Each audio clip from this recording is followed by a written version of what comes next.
today we are so lucky to be down in the laboratory of the Midwest Art Conservation Center with Rita Berg.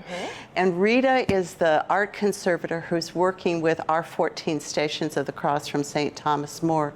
And she has an incredible background. This is a really competitive field, and to get into New York University's conservation program, which during her year had just 7 people, and 2 of them were painting conservator experts and students. In addition to that, so you have a master's in art history, actually, with conservation. Yes. And in addition to that schooling, she also did internships at some incredible places like the Cloisters, the Kunsthistorisches in Vienna. Name some of the others that you had internships with. I worked at the Brooklyn Museum. What else? Parts of Italy. We did some workshops, summer programs in Italy, internships, fellowships. And then I've been here for 8 years now. That's great. And her specialty is old master paintings and paintings that are on wood supports called panels. But because she's at this wonderful facility that's one of the regionally expert conservation centers, she does modern art as well. We're surrounded by works that from different museums and from other churches that she's working on. I'll just say a couple words about MAC, Midwest Art Conservation Center, or MAC as we call it. As you mentioned, we worked on anything from 13th century to modern and contemporary. We work with different institutions, churches, universities, museums, private clients. So mostly in the Midwest region, but going as far as New York or Alabama, even the West Coast. So we have clients, both private clients and institutions all over. And one of those institutions is the Minneapolis Institute of Art, and we're in their building. This is a separate organization, but they have undertaken major restorations and smaller restorations as well. And so the Minneapolis Institute of Arts trusts our finest work to their conservation efforts. Yeah, we're lucky to be here. It's a good relationship. So when works come to MAC, we usually do an exam that outlines the construction of the artwork, the condition issues that we will need to address, and then the steps, the conservation steps that we will need to take. So Rita, when you and Courtney Murray, the objects conservator, came to St. Thomas More to assess these things at the site, you immediately noticed that there were pretty great differences in the conditions. There were. So we went around the church, examined each panel separately. Courtney took a look at the frames, and we found that some were in much better condition than others. We thought that perhaps that is due to their location in the church. And I think you've mentioned previously that, with winter, for example, you have some panels that are located right by the doors when people are coming in to the church. So you have fluctuations in temperature. We also saw heat vents located around the church with panels right above them. For example, if you'll remember when you came, this is actually the first one in the series. And if you just describe what you see here, and this was exactly what you just mentioned, that it was by a very large heat vent, and it also got those winter breezes. And we need to say, these paintings are in all likelihood 100 years old. We don't have the exact date, but that means that anything that happened to them one year happened to them many, many years. They've been through a lot of Minnesota winters here.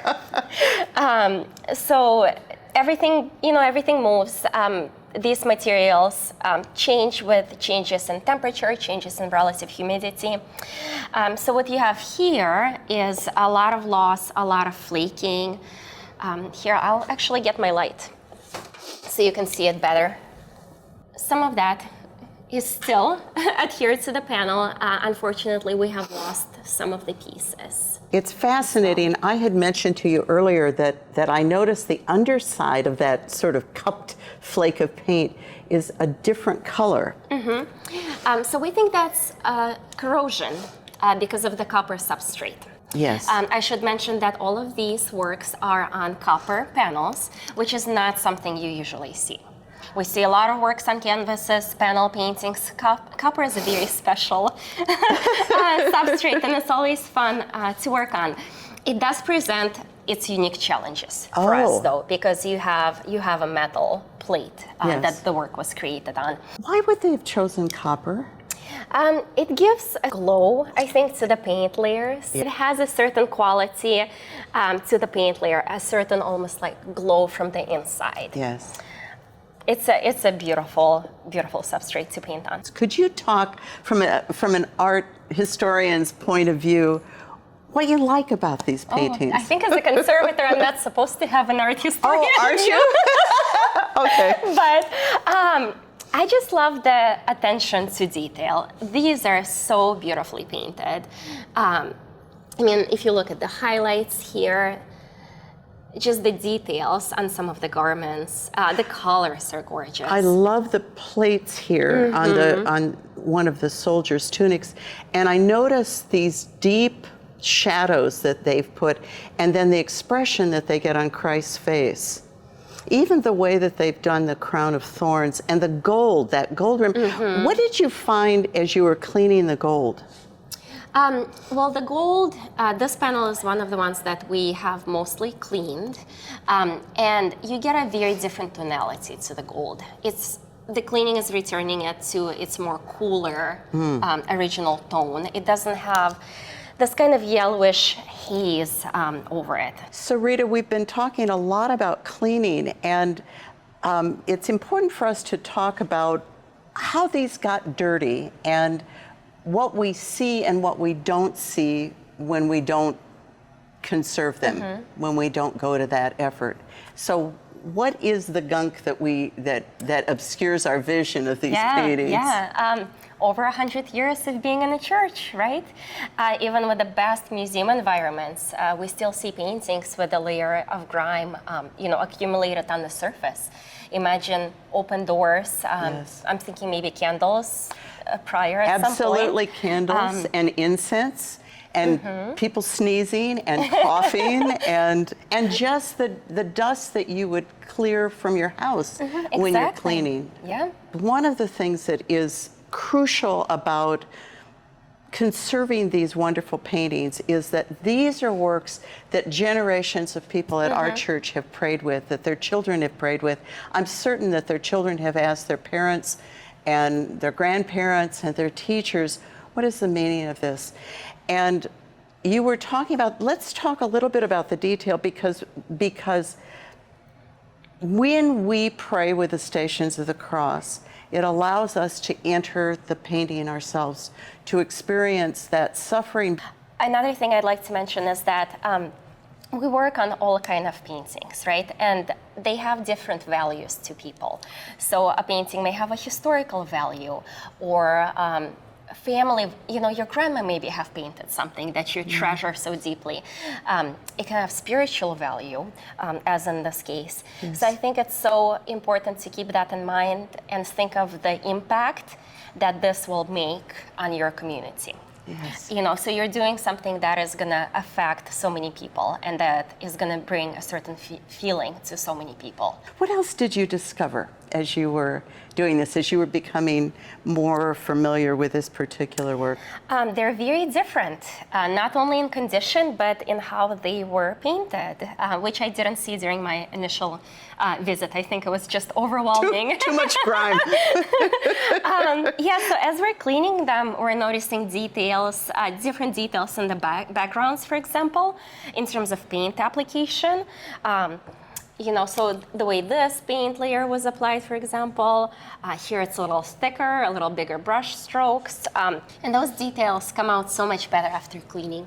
They really do. I can see that. You kind of lose, with grime layers, you lose the depth and you lose the original contrast. I do want to mention that we will be varnishing these works, which will bring out even more of that quality. It will bring out the original depth and the original contrast. And I'm just going to show you a little bit here. This is just mineral spirits. And this will show you how the work will look like when it's varnished, when that is applied. Oh.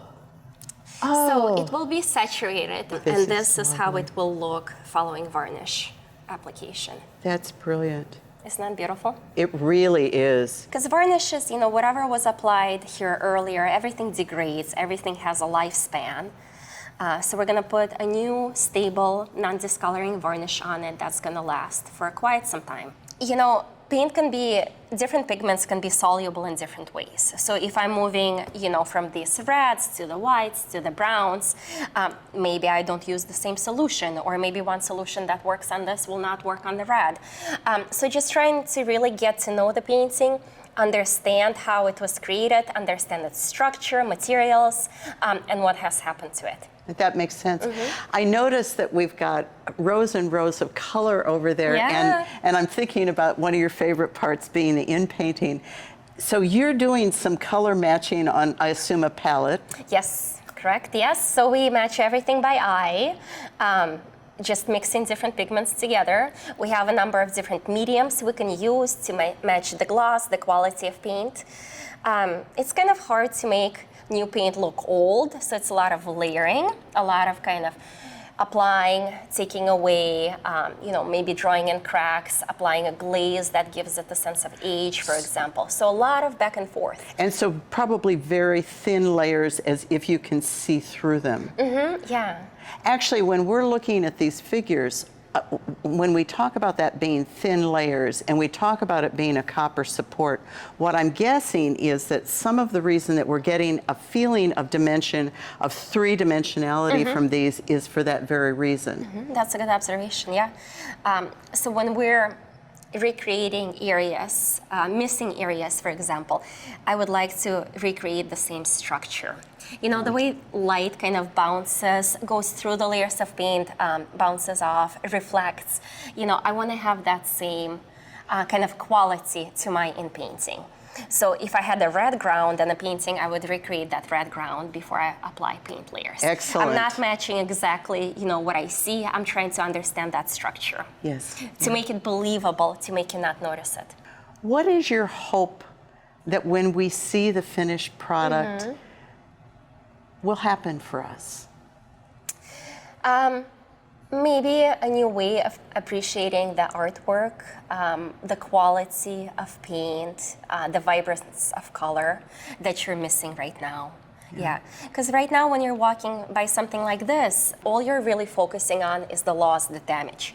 Our natural tendency is to see, you know, to see damage, to see these losses. You know, you're not looking at any of those figures. It doesn't have the same.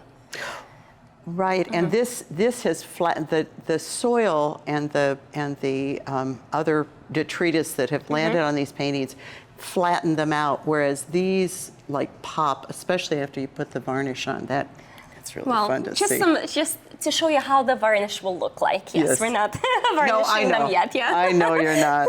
So Rita, this has been wonderful being here with you, and thank you for hosting us in your lab. Thank you most especially for working on something that is precious to us. This will enliven our church, and I hope the worship that we have. Yeah, thank you. It's been really fun starting the treatment, and I'm really excited to see them back in the church. I am too. Yeah. We'll invite you often. I hope so. Yes. I'll take you up on it. For sure.